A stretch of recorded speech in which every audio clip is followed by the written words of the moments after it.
Right, so basically, that's your lapis. Not exactly perfectly round, but it's never going to be perfectly round in my hands anyway. Right, so I'm just going to tack it over a little bit.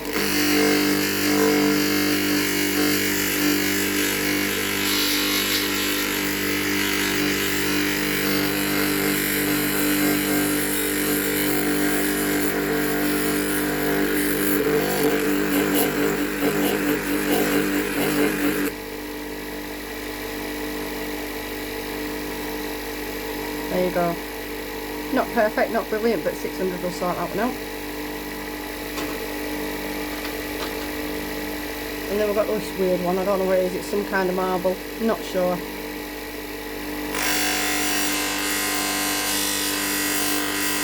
few rough edges on this one that I want to check out. But I want a really hard dome on this one.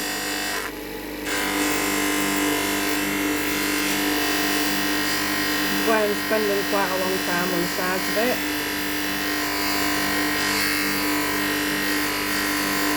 I want them at a bit of an angle.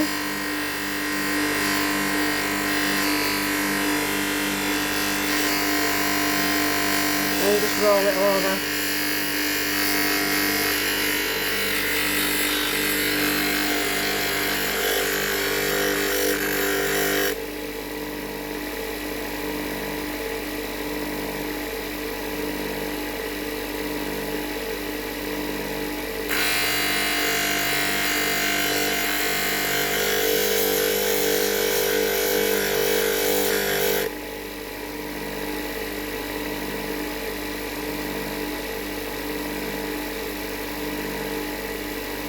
Checking it.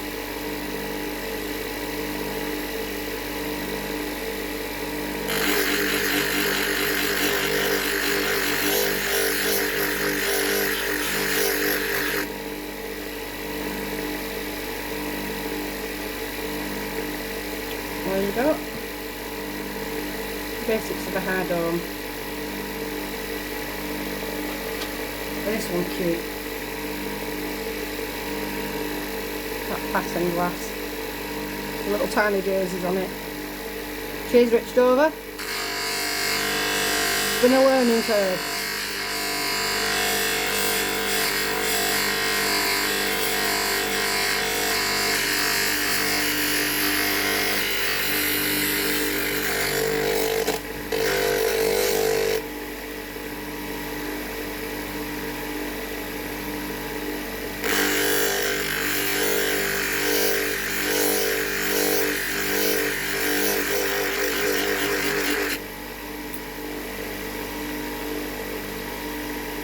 Perfect. Need to redot that because it's just come off. And this one's adventurine. Usually really nice and sparkly, but then obviously it's been on 220, so it's taking all the nice little shiny bits off.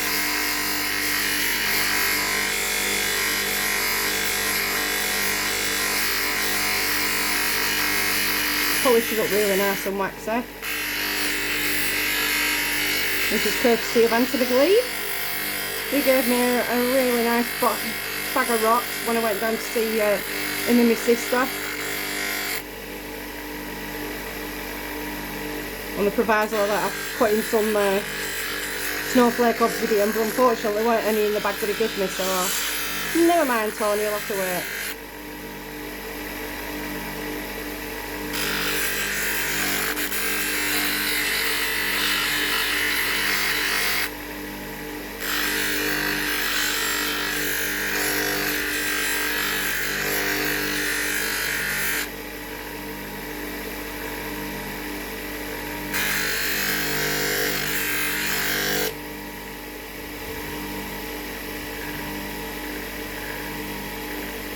There you go, a couple of inclusions in that, but not what I can do about that. Quite happy with it. And this is a bit of a weird one, this. But it's one of my own that I collected when I were on holiday, so I think this is going to be mine.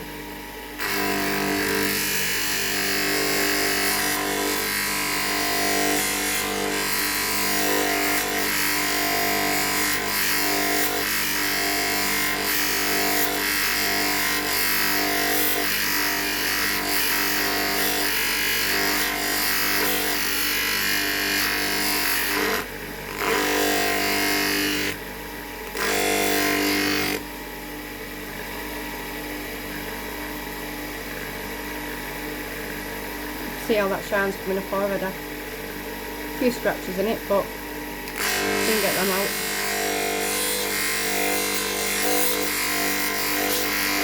It's a bit different when you're doing weird shaped ones. You've just got to be really careful and really mindful of the facets that you're putting on it.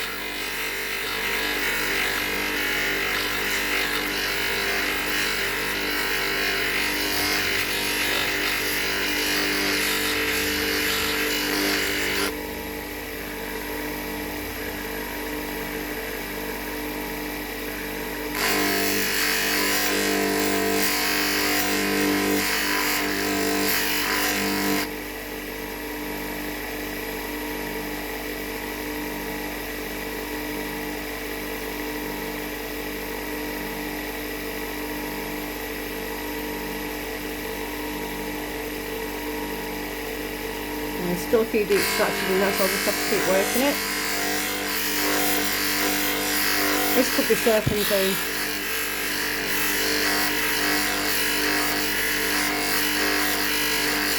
I'm not entirely sure. I'm a bit of a geological petard. And my claim to fame is that I was the first person in England to actually fail geology and get a U. So that's how good I am. If you're wondering what my plate is, it's a buffing plate from Kingsley North. They do sets of them right up to like 50,000. And this is just a cheap gem cutter that cost me about 265 quid. Good old Amazon. But it's doing me well until I can save up for a Cab King. That's what I want.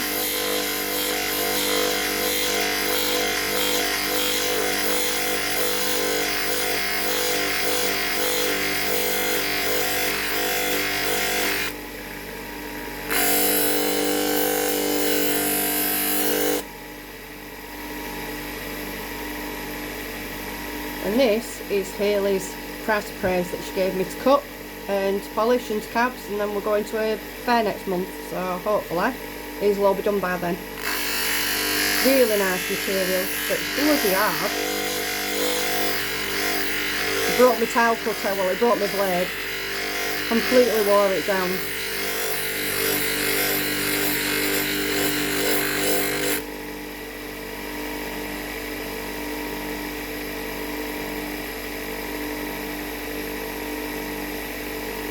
All I'm looking for is to get the flat spots out.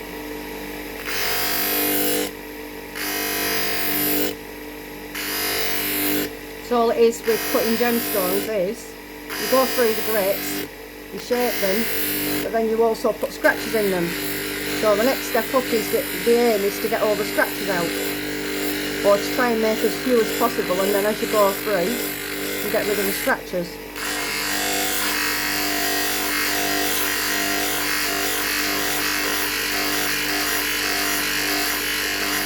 And if I'm committing any crimes against lapidary, I do apologise. Completely YouTube taught instinct.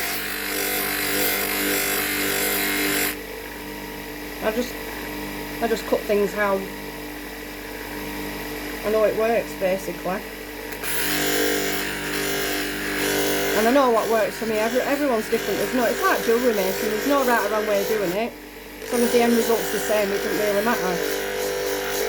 It's just all about learning how to move it on the dot. And I can't wax things for shit, so I just super glue everything. And yes, it does ping off. You just learn to duck.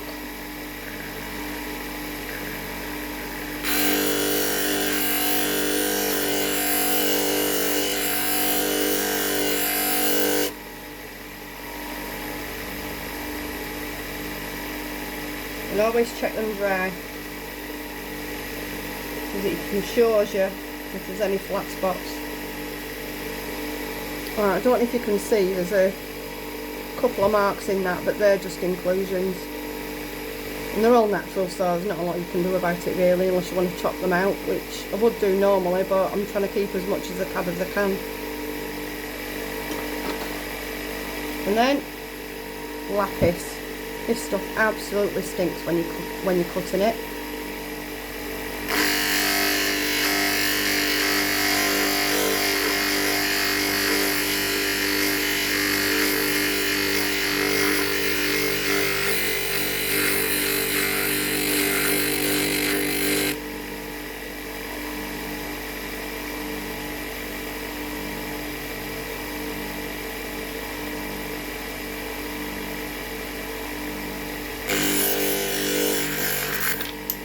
And there we go. Sometimes it super glue comes off. You just put it to one side. Or you get brave and just finish it with your hand and grind all your nails off. Don't try this at home. Takes practice and losing a nail or two. Last time I did that I grinded all my thumbnail down.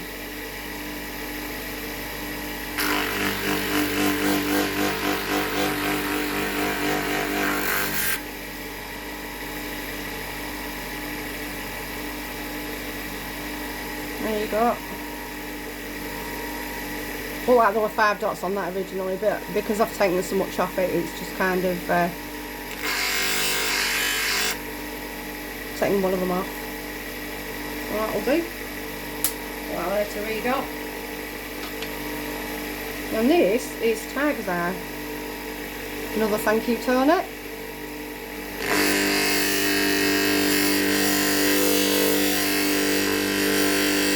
Now this stuff is dangerous, so you must always use water to cut it.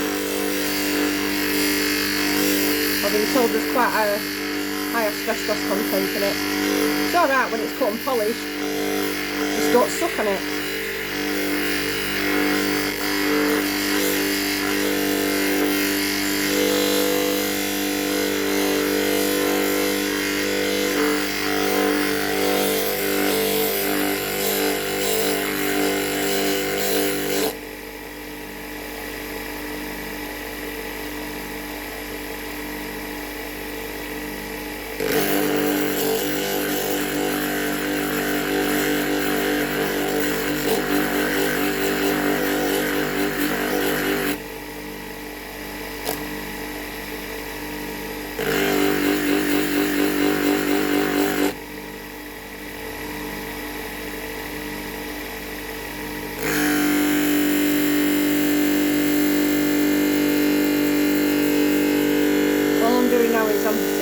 Roll it over a bit. You can just see the little Tiger's Eye bit there, and this looks like it's formed in layers in really weird shapes, so hopefully I can roll it over and get some more of the chatoyancy out. You can't always tell when you're first cutting in.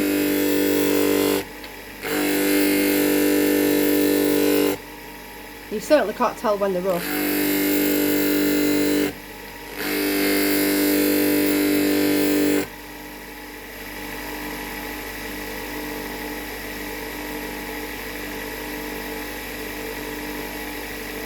Getting a bit more out there, you can just see it in the side there. I'm going to roll that bit over.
tiger's eye is a bit like awful. You've got to be really, really careful with the colour bar, or should I say the chatoyancy bar.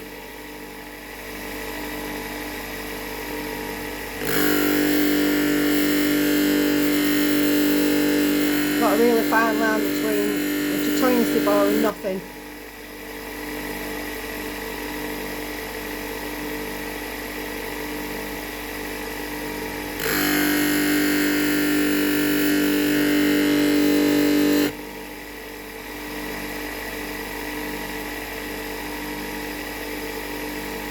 I don't know if you can tell with that there. You can see that little shiny bit there. It's going all the way over to there. And you've got a thin layer of horse black just over this side here.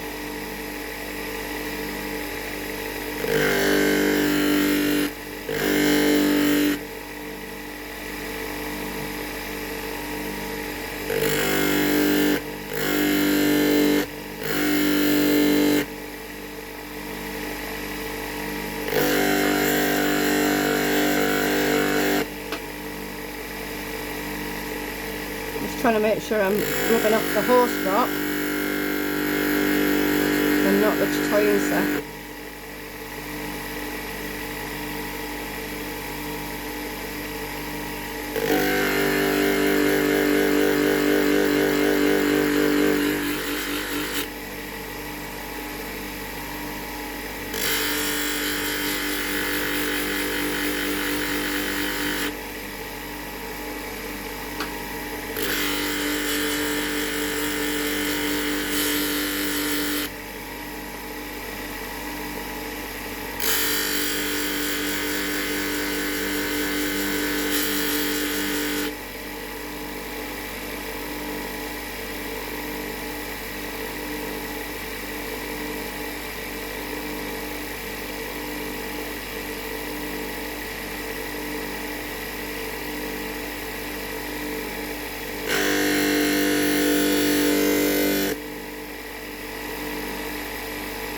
Really difficult to tell if it's in a layer or just a circle.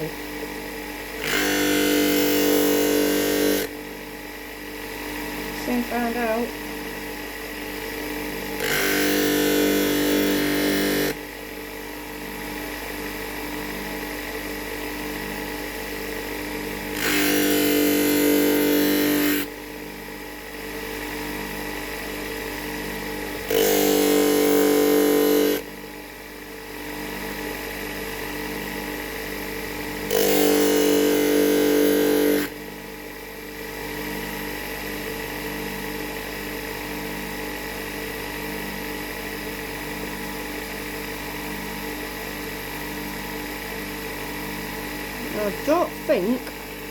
I think it goes just there. Let's see if we can get that middle bit out.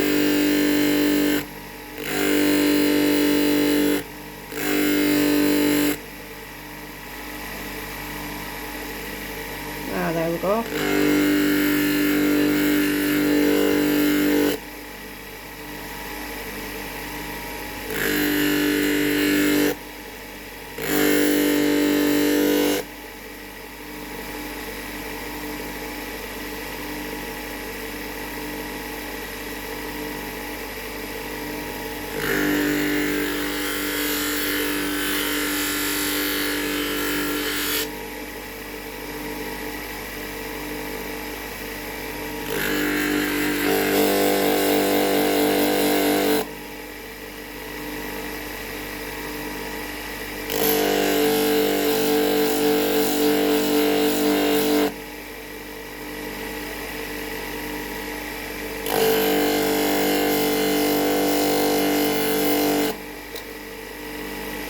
So I am concentrating.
Right, just turn my water off. Yeah, we have water again. I looked at it and I thought, why's it being a knob?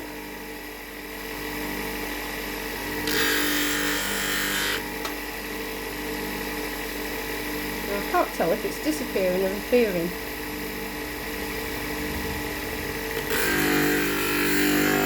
We'll see.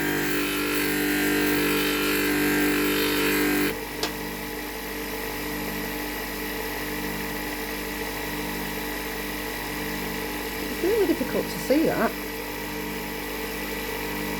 It looks like there's 3 layers there. If you look in the side, you can see it there. But on the other side, it's just normal rock. I'm just seeing whether or not it's going to go down to about there, without actually ruining the bugger.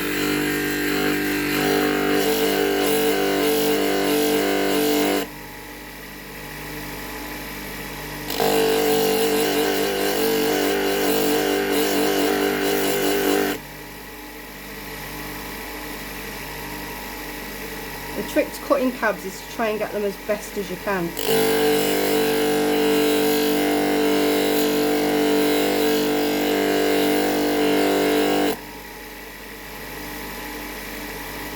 Can get perfect, but you've got to balance your time with the value that you're going to get for it. I won't be selling any of these, I don't think. Well, apart from giving Haley hers back.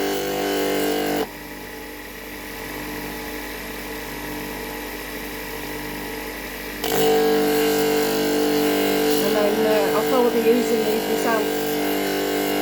Well, some of them anyway. Some of them I'll take to the show. Oh, looks like a little face, that. I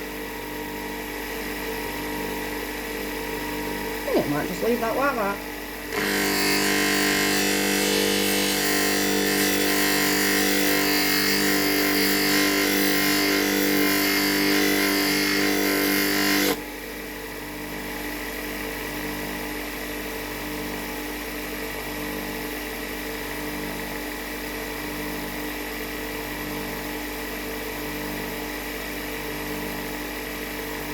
I'm kind of happy with that.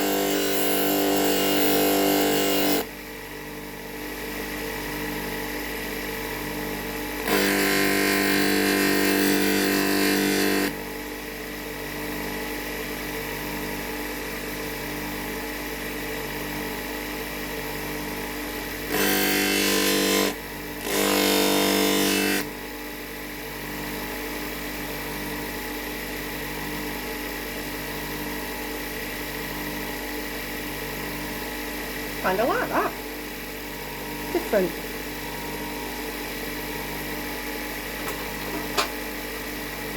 And the boulder opal that has been the chunk of my life for about 3 years, 4 years. There's no precious opal in it, but there is some common opal in it. I just like the patterns.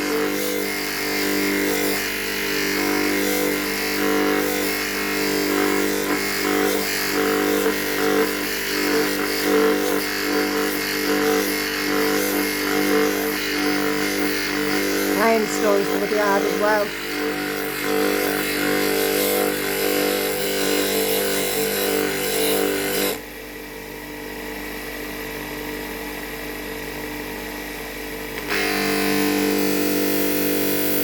I gave up to trying to cut any thinner.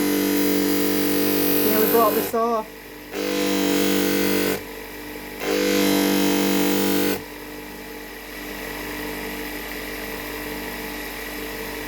That's what I love about boulder opal. And if I'd have been precious opal, I'd have been well happy with that. But can't complain because I got this one free as well. I got a few chunks sent over last year by Terry at Josephine's Kangaroo Sanctuary, who I love to pieces. And I'll be going to see him next year hopefully, and then I can give him a big squish. Yeah, it's messy.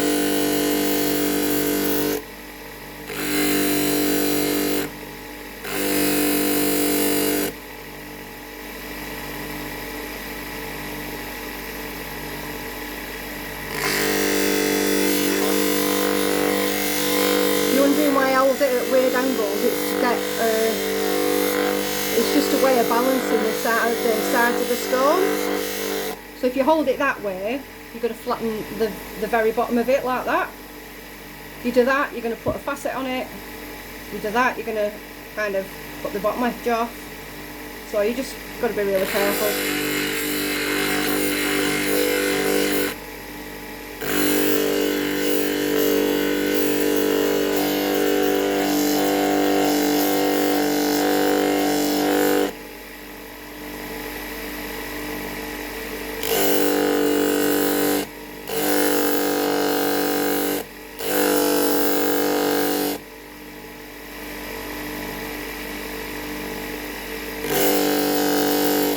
Saved this one for last because I knew it was going to kind of ruin all that.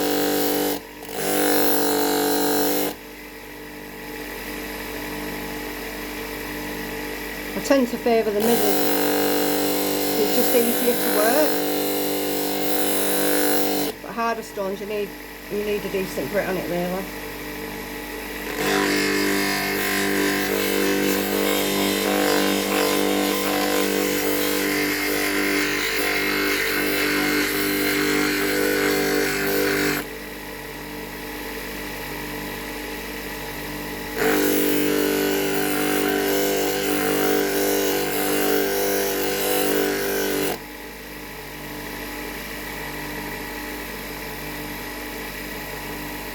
There you go. Kinda like a lozenge, kinda like I wanted it. It still cuts, luckily enough on a flat lap, it still cuts right up to 1000. It just takes a bit longer. So if there's any micro facets in it, well, that's not bad really to see it's 320 grit. Kind of impressed with that. And then there's just the back of this one. I needed to chop this down. It was a bit too thick for the bezel wire that I have, and because I'm being a skinflint, because I've not had any money in like 3 months, I'm having to get a little bit inventive with stuff, and I love this one.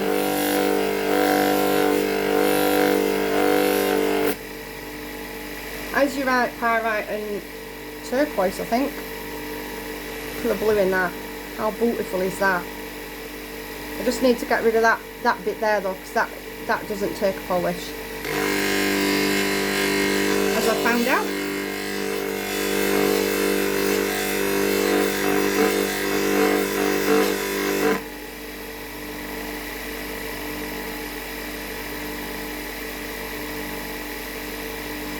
Yeah, you can see the top bit there. It is beautiful and I absolutely adore it, and I will be putting this into something. Look at the blues and the greens. And there you go. And then, last but not least, because at least now it won't be as vicious, a little bit of opal. This is a vellum night.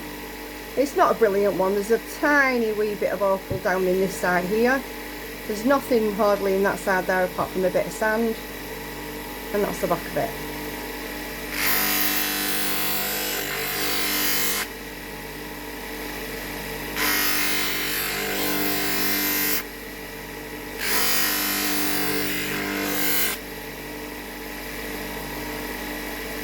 I wouldn't normally cut a vellum knife because I love my fossils.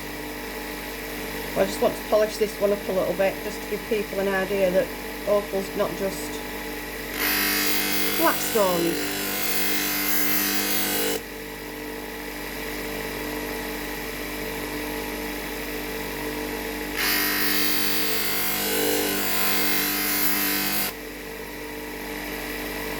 Sometimes with opal you get a bit of a potch layer on it.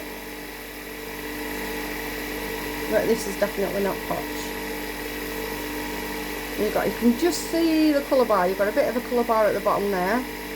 You've got a tiny wee bit up there, which is why I'm only cutting this face of it. That side I'm leaving rough, and this side I'm going to polish, and that side. And then when I go to the show, people can just pick it up and have a look at it and go, ooh, or as most people do. And that is the end of that one. I am just going to turn that off, turn the water off, and then on to 600.